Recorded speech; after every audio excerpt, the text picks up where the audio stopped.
Tony Blair is doing another one of his rare interventions into politics, but it isn't all that rare. This is what he had to say about the Labour Party. When asked how he would win an election for the Labour Party today, unfortunately, if you look back on 120 years of Labour's existence, we've been in power for less than a third, roughly a quarter of that time, and half of it was New Labour. And there are parts of the Labour Party that are not too keen on remembering that part.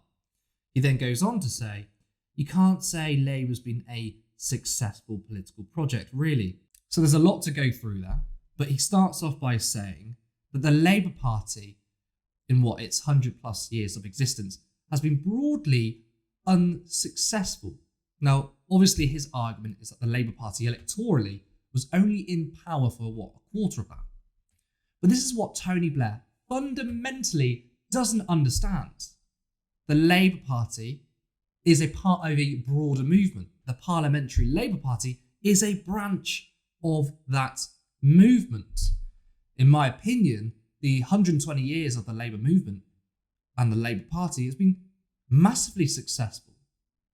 Think about all the gains that trade unions have won for the working class, the sick pay, holiday pay, workers' rights, the weekend 8-hour day, many other movements that were inspired by workers taken to the streets. Some of the biggest gains actually has come outside of the government. So obviously Tony Blair isn't a movement politician. He is someone who only respects the electoral process. He is someone who thinks that the whole point of the Labour Party is to get into government and pass legislation. Obviously, that is hugely important. But to understand politics through class struggle, you have to look at the existence of the Labour Party, and before that, you have to look at trade unions and their important role in society, which brings me on to my next point. Blair thinks that the big defect in the Labour Party is because it was tied, and still is, to trade unions. Personally, I think the big defect at the birth of Labour was to be tied to organised labour rather than be broadly progressive. The separation of that liberal tradition of progressive politics and the Labour tradition is the thing I tried to cure in New Labour.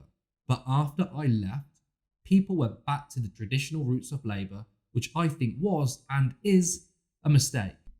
Sorry, I just needed a moment then. The clue is in the name Labour. Trade unions are the representation of Labour, organised Labour. That is why the party was set up.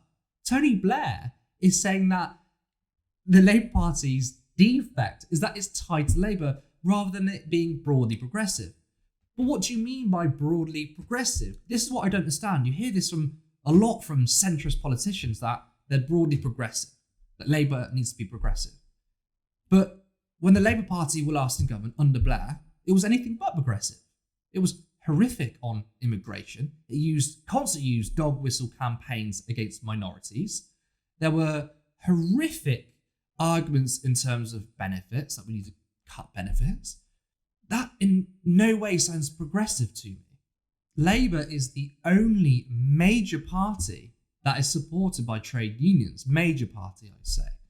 Without the Labour Party, there is no representation of organised labour in Parliament.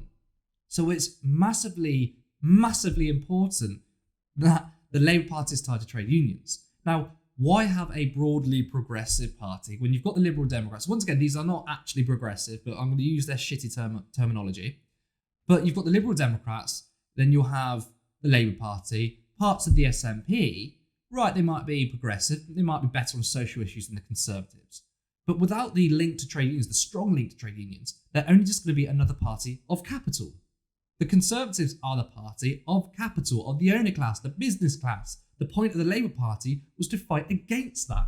Our political system is already warped to those with vested interests, to those who already have a lot of money. So arguing for the only main opposition party to not have links to trade unionism is only going to skew the system more towards the 1%. If you're not on the side of Labour, then you are on the side of capital. There isn't actually a middle ground. He has no right to say what the founders of the party ought to be. Yes, he was a Labour Prime Minister. But if you were to look at the whole of history of organised Labour, the whole of the history of the Labour movement, actually Tony Blair was, in my opinion, extremely irrelevant.